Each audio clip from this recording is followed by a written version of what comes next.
This narrative is told in the point of view of a female student. It was close to yet another normal day and week at my university. As always, students were relieved and eager to enjoy the upcoming weekend.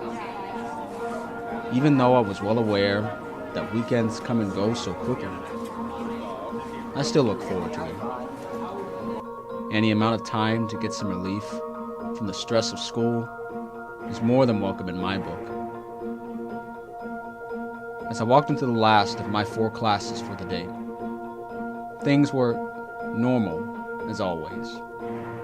I said hello to friends and took my normal seat at the back near the door. The attendance sheet started in the front of the classroom, so naturally, I got it last. After signing my name, I noticed everyone was here, except this guy everybody calls Hermit. He sat a little closer to the front of the class, but always away from other students with his head down. I often wondered if he was even paying attention. I saw him around campus sometimes, and almost every time I did, he looked disturbed, depressed, emo even. For a few seconds, I wondered about him, but soon I put the attendance sheet to the side and brought my attention back to class.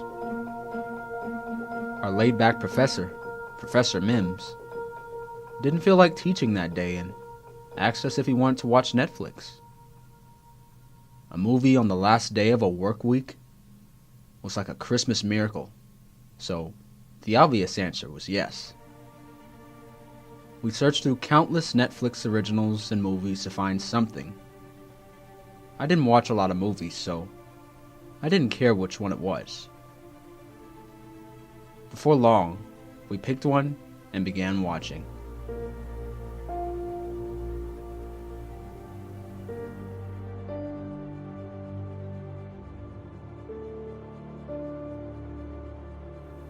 As time passed, though the movie was interesting, I felt my head getting heavy as I began to nod. My long hours of studying with only 4 hours of sleep catching up to me. I resisted falling asleep for as long as possible, but it couldn't be helped. It wasn't long before I unknowingly drifted away.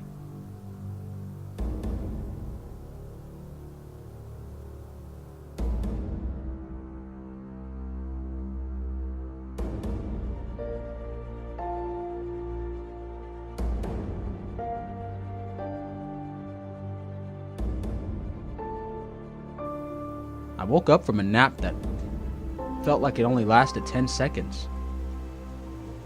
I often feel like time passes faster when I'm asleep.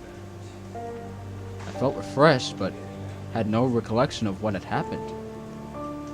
The glare of the projector screen still seemed to be showing a movie. I guess the movie was close to being over, or we just ran out of time. I thought little of it. Professor Mims was chatting with the students that actually appeared to have watched the movie. I checked my phone and sure enough, it was about time to leave. And a friend had sent me a text message. I started packing my things to leave when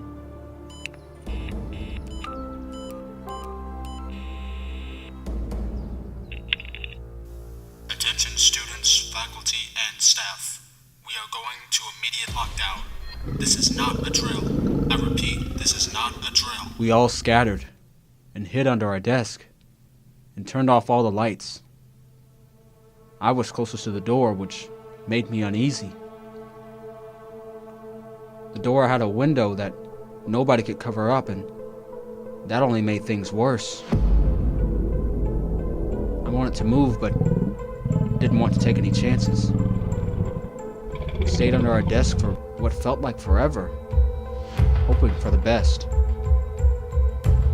Until I heard a loud scream from outside that echoed through the door. It sent chills down my spine, and I heard some of my fellow classmates gasp in horror. the heck just happened? This really wasn't a drill. After a few more moments, the worst thing that could possibly happen happened. Someone started violently pulling at our classroom door. I seriously wish I'd considered moving to another part of the room, but it was too late. But then I remembered. The only access to this room was by ID card. I heaved a sigh of relief. But then, that relief left when I heard a beep at the door and then a click. The door opened, and whoever the maniac was that had been yanking on the door walked in. Slowly came up to my desk, stopped, and kneeled where I was. I couldn't help but scream. And in response, the person quickly reached for me.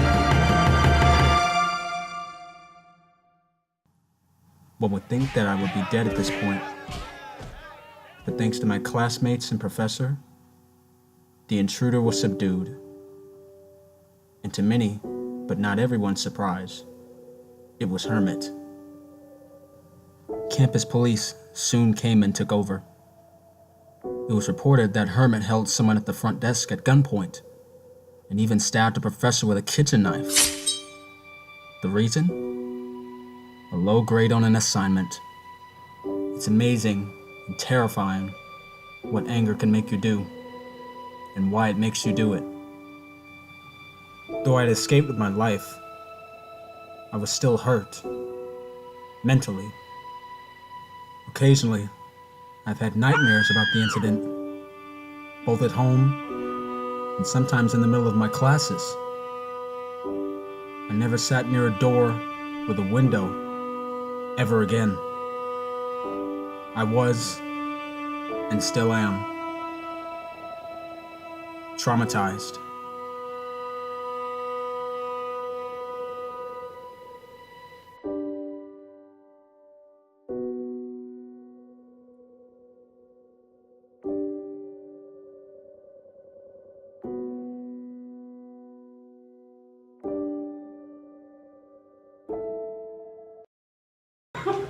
Do it.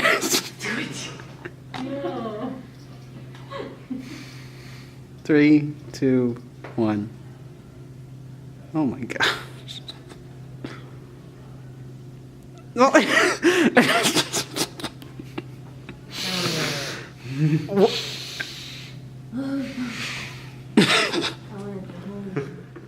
my gosh.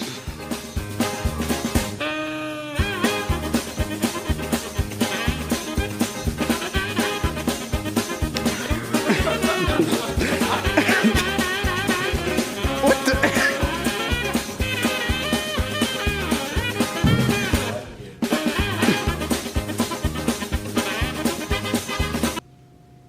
Can we be done now? Okay, well, Don't make me do it again.